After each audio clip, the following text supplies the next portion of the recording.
റഷീദ് ഖാനെ ചാനൽ വഴിയാണ് ഞാൻ റഷീദ് ഖാനെ ആദ്യമായിട്ട് കാണുന്നത്. അതിനുശേഷം ഞാൻ പല പ്രാവശ്യങ്ങളും ഇവിടെ ഇടയ്ക്ക് വരാറുണ്ട്. അത് വരുമ്പോൾ എനിക്ക് മനസ്സിനൊരു സന്തോഷം, ഒരു കുളിർമ കിട്ടും. ഈ മീനും ഈ പക്ഷികളും മൃഗങ്ങളും ഒക്കെ ഉള്ള ആദ്യം ഒരു ഐവറി ഉണ്ടായിരുന്നു, അത് നോക്കിയിട്ടാണ് ഞാൻ ആദ്യം വരുന്നത്. പിന്നെ ഇടയ്ക്കിടയ്ക്ക് വരുമ്പോൾ പിന്നെ ഈ ബ്ലാക്ക് സോൾജർ ഫ്ലൈറ്റ് ലാർവനെ കുറിച്ച് പഠിക്കാനും, ഞാൻ എൻ്റെ വീട്ടിലൊന്നും ചെയ്തിട്ടില്ലെങ്കിൽ കൂടി എനിക്ക് കണ്ടുകൊണ്ടിരിക്കാൻ ഇഷ്ടമാണ്. ഈ കോഴികൾ, മുയൽ, അത് കാരണം ഞാൻ ഇടയ്ക്കിടയ്ക്ക് വരും. റഷീദ് ഖാനെ വിളിക്കും. ഈ വഴിക്ക് റഷീദ് ഖാൻ്റെ വീടിൻ്റെ അതിലെ പോകുമ്പോൾ ഞാനും എൻ്റെ കൂടെയുള്ള സഹപ്രവർത്തകരും കയറാറിട്ടുണ്ട്.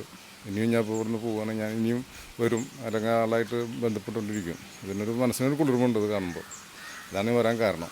അപ്പോൾ എല്ലാവരും ഇത് പരിചയപ്പെട്ട് അതിനനുസരിച്ചിട്ട് നിങ്ങളിത് പ്രാവർത്തികമാക്കാൻ ശ്രമിക്കുക. സമയം കിട്ടുന്നവരും ചെറിയ സ്ഥലം റഷീദ് ഖാൻ്റെ വീട്ടിൽ വന്നാൽ അറിയുള്ളൂ, വലിയ സ്ഥലങ്ങളൊന്നുമില്ല, വളരെ കുറച്ച് സ്ഥലത്താണ് ഇത് ചെയ്തിരിക്കുന്നത്. അതിവിടെ കണ്ടാലേ നമുക്ക് മനസ്സിലാവുള്ളൂ. നമ്മൾ വീഡിയോ കാണുമ്പോൾ കുറേ സ്ഥലമുള്ള പോലെ തോന്നും, പക്ഷേ ഇവിടെ വന്നിട്ട് വളരെ കുറച്ച് സ്ഥലത്ത് അത് ഭംഗിയായിട്ട് സെറ്റ് ചെയ്തിട്ടുണ്ട്.